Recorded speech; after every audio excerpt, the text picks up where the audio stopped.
పోటీగా విజయ్ అదిరింది triple role. Kollywood star hero Vijay Bhairava చిత్రం తర్వాత నటిస్తున్న 61వ ప్రతిష్టాత్మక చిత్రం అదిరింది.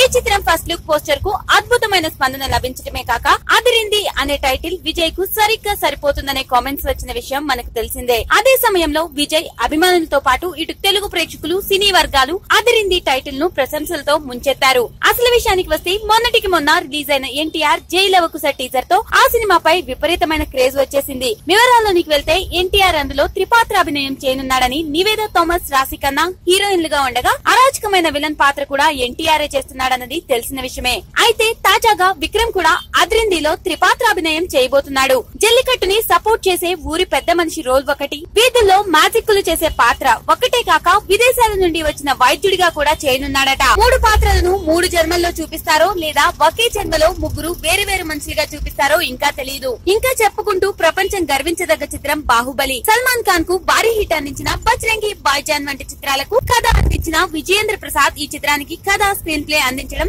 విజయ్ తో పాటు ఎస్జే సూర్య, కాజల్ అగర్వాల్, సమంత, నిత్యా మీనన్, అడివేలు, సత్యరాజ్ ముఖ్య పాత్రలు పోషించడం సినిమాకు కలిసొచ్చే విషయాలు. ఈ ప్రెస్టీజియస్ ప్రాజెక్ట్ ను తెనండల్ బ్యానర్ లో నిర్మిస్తున్న 100వ చిత్రంగా మురళీ రామస్వామి, హేమా రుక్మిణి సంయుక్తంగా తమిళ్లో నిర్మిస్తుండగా స్టార్ డైరెక్టర్ అగ్లీ ఈ చిత్రానికి దర్శకుడిగా, Oscar winner AR Rahman music director గా పనిచేస్తున్నారు. అయితే Thenandal studios North Star entertainments తో కలిసి తెలుగులో అదిరింది చిత్రాన్ని విడుదల చేస్తుండడం విశేషం.